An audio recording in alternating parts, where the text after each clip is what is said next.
14 नवंबर 1948 महाराष्ट्र के वर्धा जिले के एक छोटे से गांव पिंपरी मेघे में एक बच्ची का जन्म हुआ।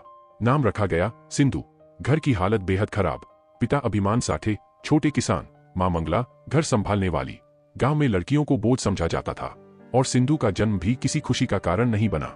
मां ने कहा, लड़कियां घर के काम के लिए होती है, पढ़ाई लिखाई के लिए नहीं। लेकिन पिता के दिल में कुछ और था। वो कहते, अगर इंसान पढ़ा लिखा हो तो जिंदगी की हर लड़ाई जीत सकता है, चाहे वो लड़की हो या लड़का। पिता ने तमाम विरोध के बावजूद सिंधु का दाखिला गांव के स्कूल में करवाया। लेकिन किताबें, स्लेट, फीस, घर में पैसे नहीं थे। पिता ने अपना पुराना बैल बेच दिया और उन पैसों से सिंधु के लिए किताबें खरीदी। गांव के लोग हंसते और बोलते कि लड़की के लिए बैल बेच दिया, पागल हो गए क्या। लेकिन सिंधु की आंखों में चमक थी। वो पढ़ना चाहती थी, सीखना चाहती थी। गांव का माहौल लड़कियों के लिए सख्त था और स्कूल जाते वक्त रास्ते में ताने सुनने पड़ते। कुछ लड़के पत्थर फेंकते, लेकिन सिंधु ने हार नहीं मानी। वो रोज सुबह जल्दी उठकर काम करके नंगे पांव स्कूल जाती। पढ़ाई में अच्छी थी और गांव के मास्टर जी भी उसकी लगन देखकर खुश होते। सिर्फ 10 साल की उम्र में उनके जीवन का सबसे बड़ा झटका आया। परिवार वालों ने उनकी शादी कर दी, एक ऐसे आदमी से जो उनसे 20 साल बड़ा था। उस वक्त सिंधु की उम्र थी 10 साल और पति की उम्र 30। शादी का मतलब था स्कूल छोड़ना, सपनों को छोड़ना और एक नए संघर्ष की शुरुआत। ससुराल में जिंदगी और कठिन थी, गरीबी, ताने और पति का गुस्सा। फिर भी सिंधु चुपचाप सब सहती रही। वो हमेशा सोचती, मुझे पढ़ाई का मौका नहीं मिला, लेकिन मेरी संतान जरूर पढ़ेगी। सिंधुताई अब 20 साल की हो चुकी थी, 3 बच्चों की मां थी और चौथी बार गर्भवती थी। गांव में भूख, गरीबी और कुपोषण का आलम था।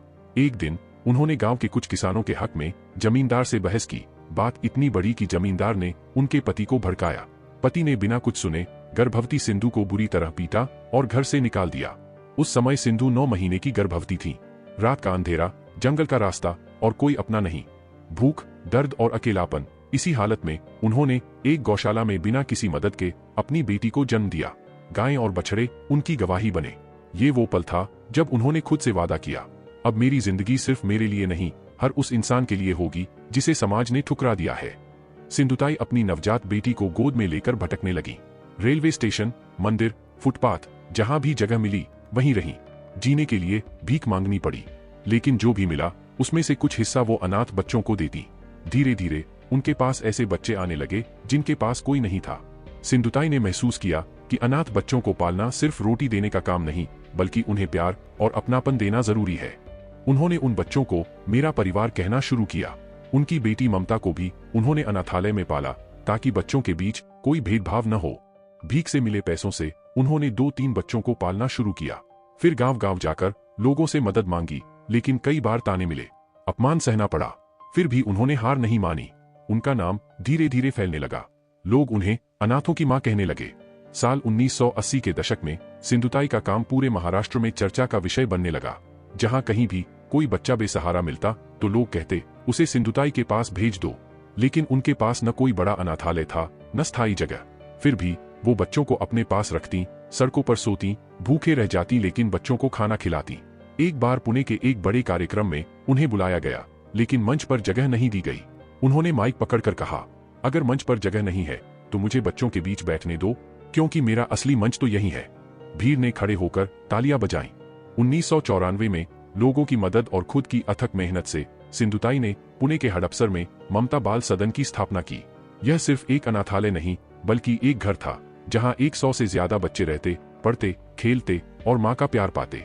सिंधुताई ने हर बच्चे का जन्मदिन मनाया, उन्हें नाम दिया और उन्हें यही सिखाया कि तुम अनाथ नहीं, मेरी संतान हो।